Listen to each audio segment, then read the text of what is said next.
पत्रकारांच्या प्रतिनिधीला भारतीय वृत्तपत्र संघाचे उपाध्यक्ष आदरणीय डॉक्टर शास्त्रज्ञ राहुल अधिकारी पुष्पवृत्त विनंती करतो।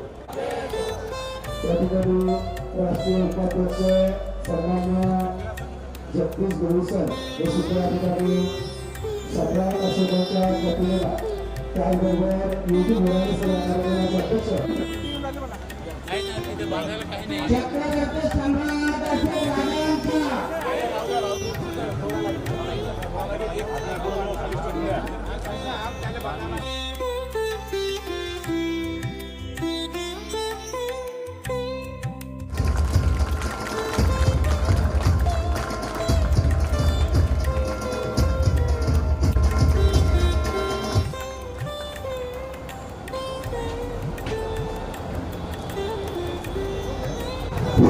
विश्ववंदनीय महाकारुण्य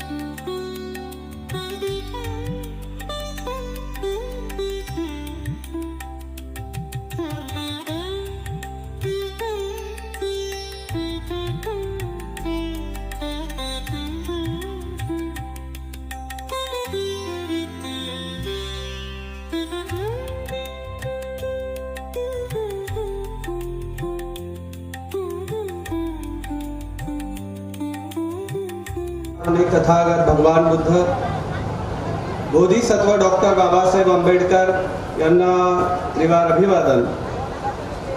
आज सम्राट अशोक जयंती, या जयंतीच्या निमित्ताने हे एक दिवसीय धम्म परिषद, या परिषदेला उपस्थित भिक्खू संघ, भारतीय बौद्ध महासभेचे सर्व पदाधिकारी आणि उपस्थित उपासक उपासिका वर्ग सर्वांच्या प्रति मंगलमैत्री, सर्वांना जय भीम।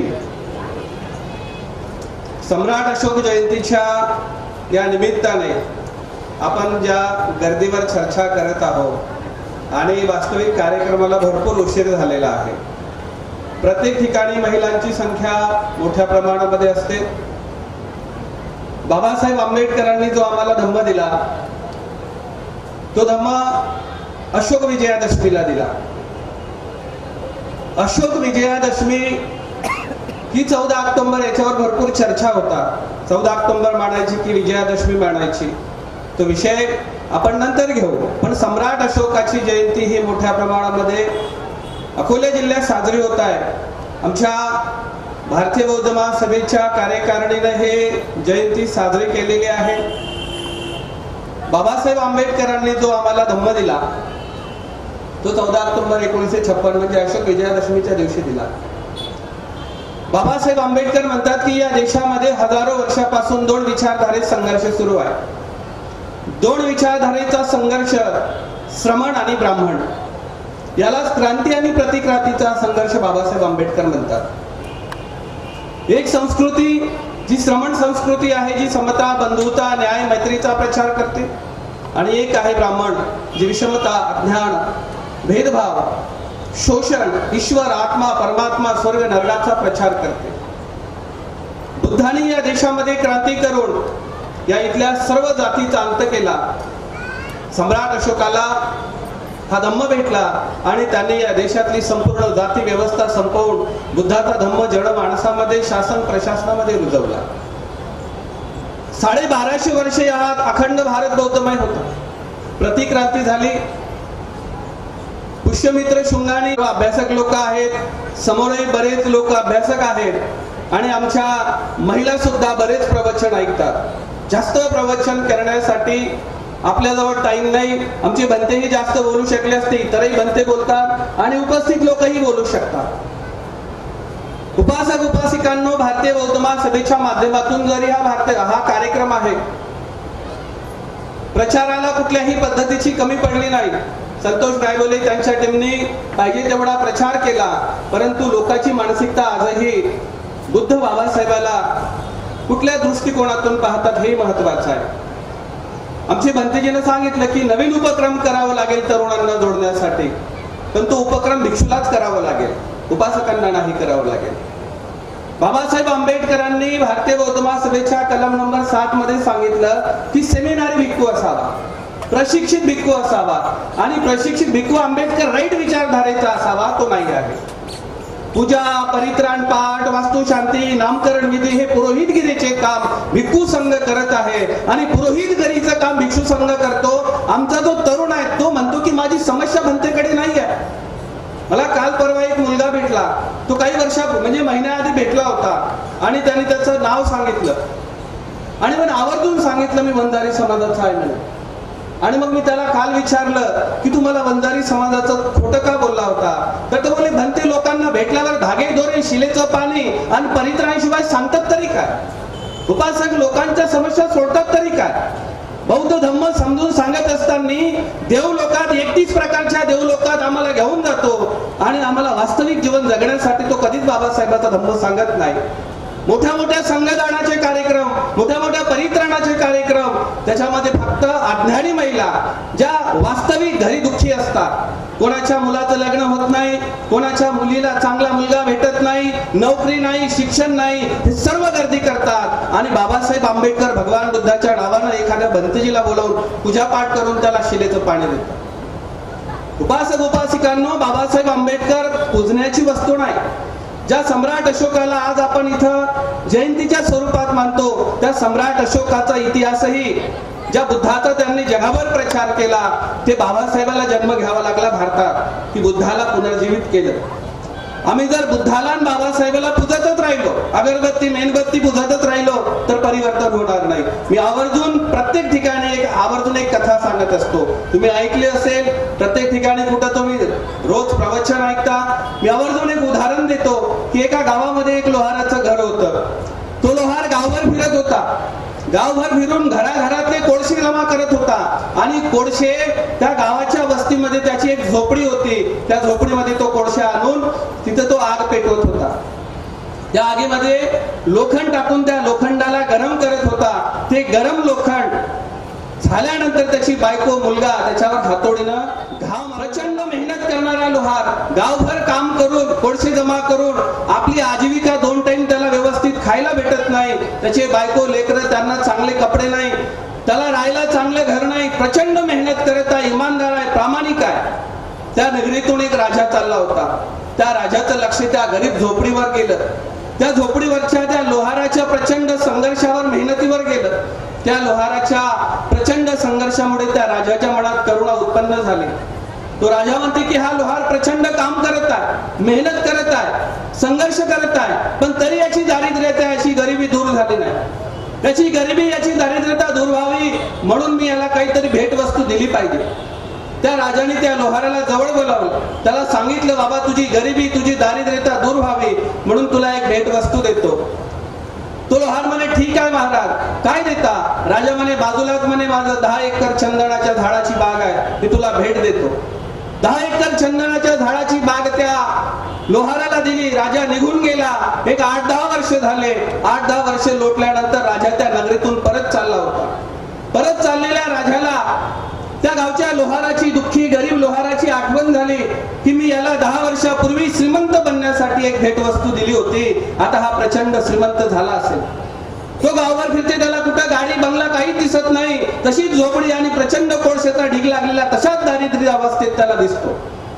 त्या लोहाराला पाहून त्या राजाला खूप वाईट वाटते की 10 वर्षापूर्वी याला श्रीमंत बनण्याचा एक मार्ग दिला होता, एक भेटवस्तू दिली होती, पण आजही हा 10 वर्षानंतर गरीब आहे.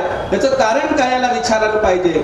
त्या लोहाराला जवळ बोलावलं, त्याला विचारलं, बाबा तुला दारिद्र्यता, गरिबी दूर व्हावी म्हणून तुला भेटवस्तू दिली होती, तू आजही दारिद्र्य गरीब आहे, तू श्रीमंत झाला नाही, तू काय केलं मी दिलेल्या वस्तूचं?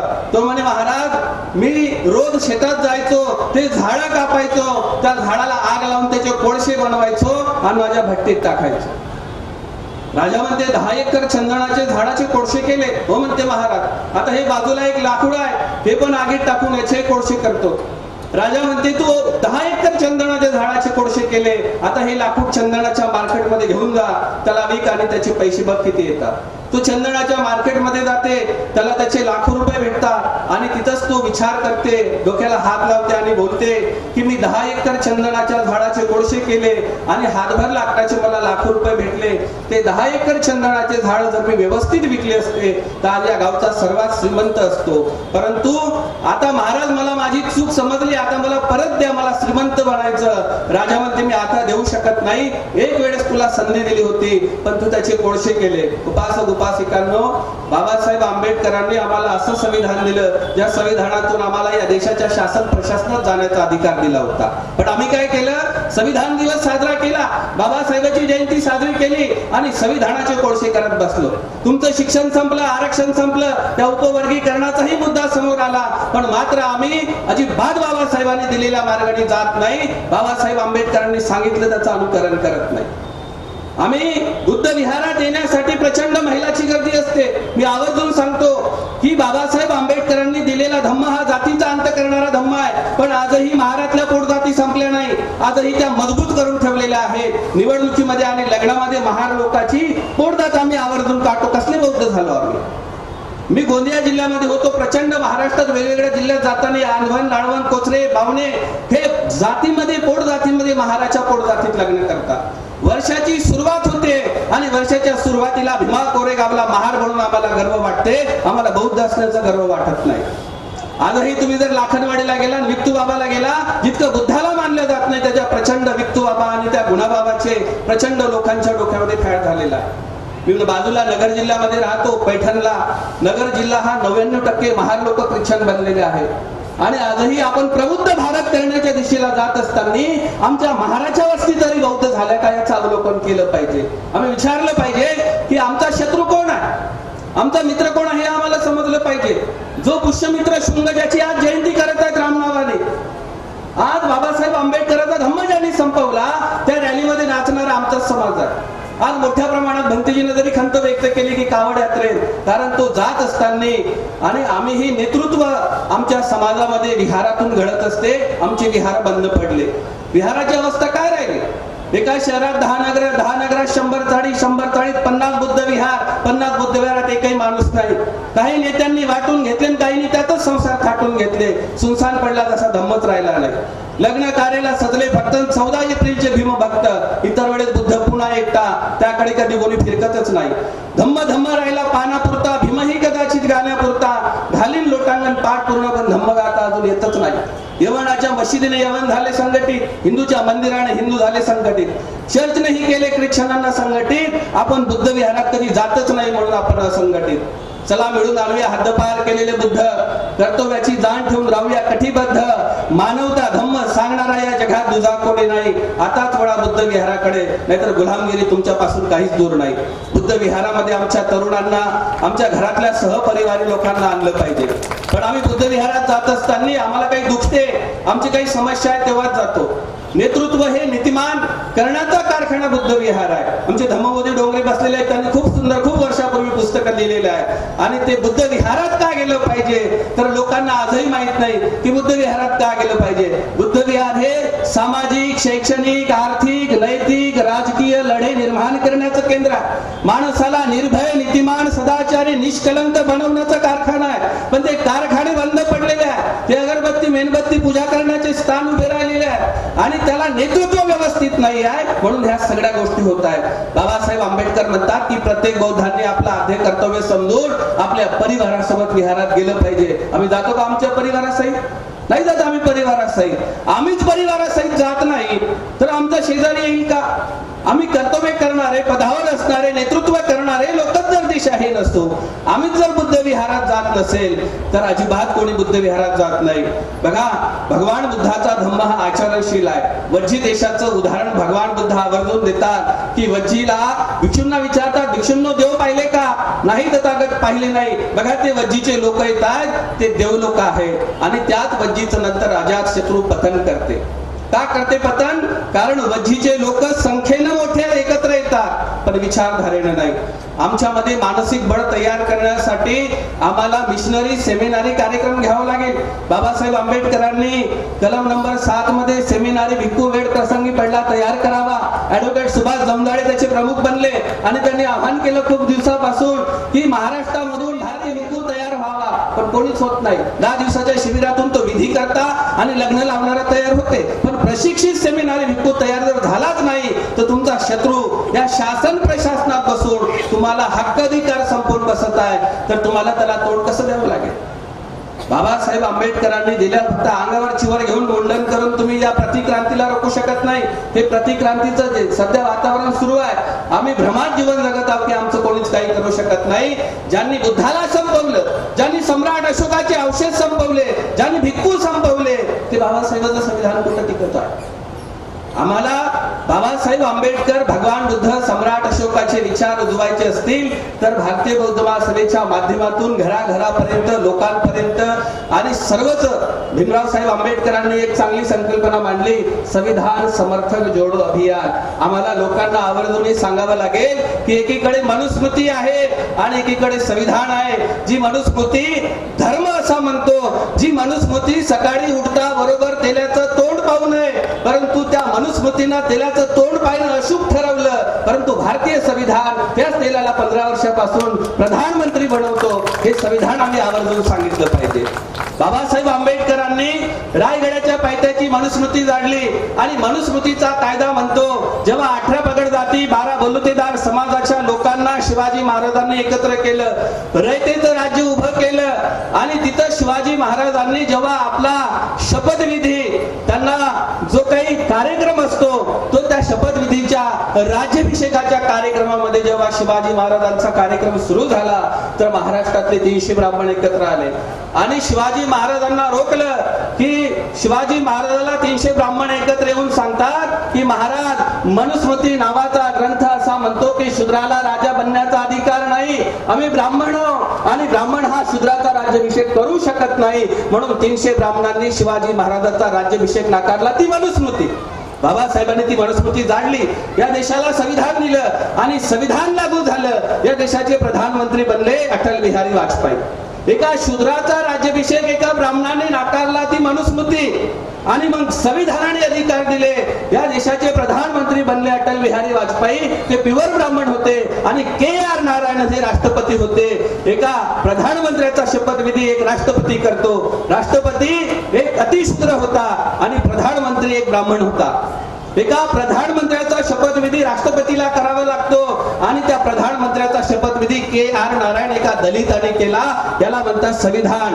हे संविधान इथल्या शोषित, पीडित, वंचित जो धर्म माणसाच्या स्पर्शाने, बाईच्या स्पर्शाने, बाईच्या सावलीने विटाळ होतो. इंदिरा गांधी जगन्नाथपुरीच्या मंदिरात गेल्या तेव्हा ते मंदिर स्वच्छ करण्यात आलं होतं. महिलांच्या सावलीने सुद्धा देवाचा विटाळ होतो हा धर्म.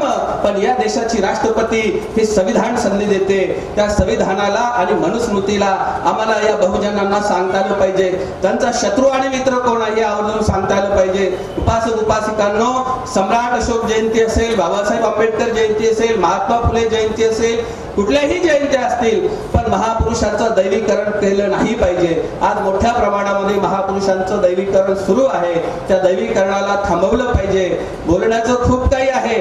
मी भारतीय बौद्ध महासभेच्या माध्यमातून जेव्हा आम्ही ऍडव्होकेट सुभाष जमदाडे, मीही भारतीय बौद्ध महासभेचा राष्ट्रीय उपाध्यक्ष आहे. ऍडव्होकेट सुभाष जमदाडेंनी नियुक्ती केलेली आहे. भीमराव साहेब, आपण गवई साहेब होतातच पुण्याला जेव्हा सत्कार झाला होता तेव्हा.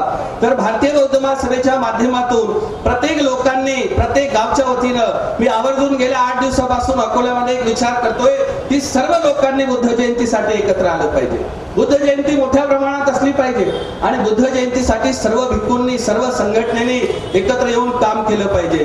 परंतु आज जेवढ्या मोठ्या पद्धतीने इथं तरुणांची गरज पाहिजे होती, ज्या तरुणांना इथं महार असण्याचा गर्व भीमा कोरेगावला गर्दी करतात, मी आवर्जून माझ्या प्रवचनात लोकांना बोलतो की आम्हाला फक्त पोकळ गर्वच आहे.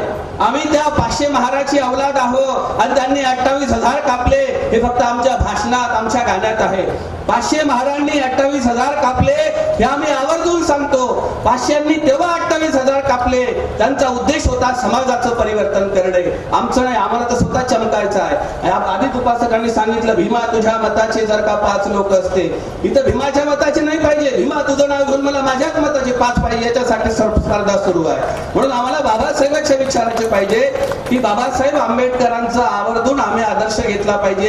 एकटेच बाबासाहेब आंबेडकर होते, आम्ही आज लाख आहोत. आम्ही प्रश्न केला पाहिजे की सांग भीमराया, तुझ्यात काय होते ते आमच्यात नाही, तू मात्र एक, आम्ही मात्र लाख, तरी ही लढाई आम्ही जिंकलीच नाही. मग तुला देव म्हणावे तर तू त्यांच्या विरोधात, तुला दैत्य म्हणावे तर तू प्रजेचा ऊर्जा शोध. मग सांग भीमराया, तुझ्यात काय होते ते आज आमच्यात नाही.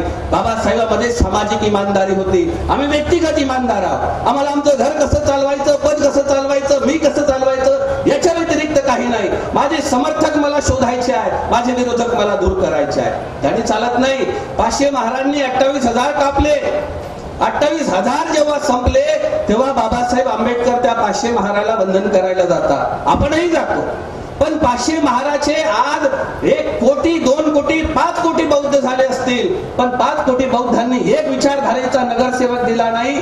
मुंबई सारख्या ठिकाणी आज जगातली सर्वात मोठी जयंती सोलापूरला होती, तिथेही एक नगरसेवक दिला नाही. आम्ही फक्त गर्दी करतो. 500 महाराच्या अवल्यादींनी 28,000 कापले, पण तुम्ही एकही आमदार बनू शकले नाही. त्यांचा मुख्यमंत्री म्हणून तुमचे अधिकार संपवत आहे. पेशवाईचा कोण आहे? फडणवीस कोण आहे? पेशवाई आहे, पेशवाईचा मुलगा आहे. तो जर मुख्यमंत्री म्हणून तुमचे अधिकार संपवत आहे, तर आम्ही काय करत आहे? आम्ही अंतर्गत वाद कलह करत आहोत. आम्हाला आमच्या शत्रूची मित्राची ओळख नाही. आम्हाला अंतर्गत वाद थांबवावा लागेल. इथल्या ओबीसीला जागी करावं लागेल. तेली, तांबडी, कुंभार, वढर, कैकाडी, भराडी या सर्व जातीच्या लोकांना संविधान समजून सांगावं लागेल. आम्ही जोपर्यंत त्यांना संविधान आणि धम्म समजून सांगणार नाही, तोपर्यंत आमच्या सोबत कोणी जोडणार नाही. आमचं अनुकरण आमचा शेजारी का करत नाही आहे? मला एका लातूरच्या कार्यक्रमामध्ये एका व्यक्तीनं प्रश्न केला की तुम्ही लोकांना आवर्जून म्हणता की मांग, चांभार, कुंभार लोक आरक्षण खातात आणि बाबासाहेबांचं नाव घेत नाही. आम्ही बौद्ध धम्म स्वीकारायला तयार आहे म्हणे. सांगा मला म्हणे, आंदोलन मध्ये टाकसान, लाडवण मध्ये टाकसान की विनकर मध्ये टाकसान? तुम्हीच महाराचे लोक बौद्ध झाले, तुम्हीच तुमच्या मुली करत नाही, तुम्हीच त्यांना मतदान करत नाही, आपलं कुठं बौद्ध करता? म्हणून आवर्जून आम्ही जाती अंताची लढाई लढलो पाहिजे. आवर्जून आम्ही गुणाबाबा, विक्तूबाबाचे कार्यक्रम थांबवले पाहिजे. प्रचंड अमरावतीपेक्षा अकोला जिल्ह्यातून राहायला गुणाबाबाच्या कार्यक्रमात जातात आणि हे थांबलं पाहिजे. म्हणून उपासक उपासिकांनो, मोठ्या प्रमाणामध्ये प्रशिक्षण शिबिर असले पाहिजे. भारतीय बौद्ध महासभा इथल्या कार्यक्रमाच्या माध्यमातून हे जो नियोजन झालं, जरी कमी लोक असतील आणि या सर्वांना भुका लागलेल्या मला माहिती आहे, आणि म्हणून तुम्ही इथं आला, सर्वांनी प्रवचन, या सगळ्या लोकांचं कौतुक केलं, सर्वांच्या प्रति मंगल कामना करतो. माझे शब्द असेच आहेत, मी कोणाची स्तुती करत नाही, कोणाला मोठेपण देत नाही. तुकाराम महाराज म्हणतात, सत्य सांगा लोक जरी कडू वाटेल, मला स्तुती करून, कारण बाबासाहेबाचं खातो, बाबासाहेबाचंच गाणं.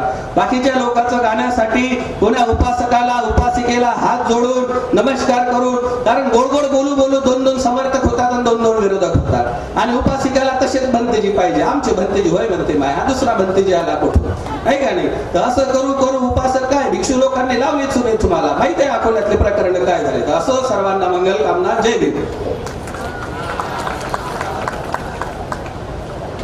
धन्यवाद बंदीजी. यानंतर आजच्या या कार्यक्रमाचे उद्घाटक doctor advocate Jagdishji Holi sir यांनी विनंती करतो, त्यांनी आपली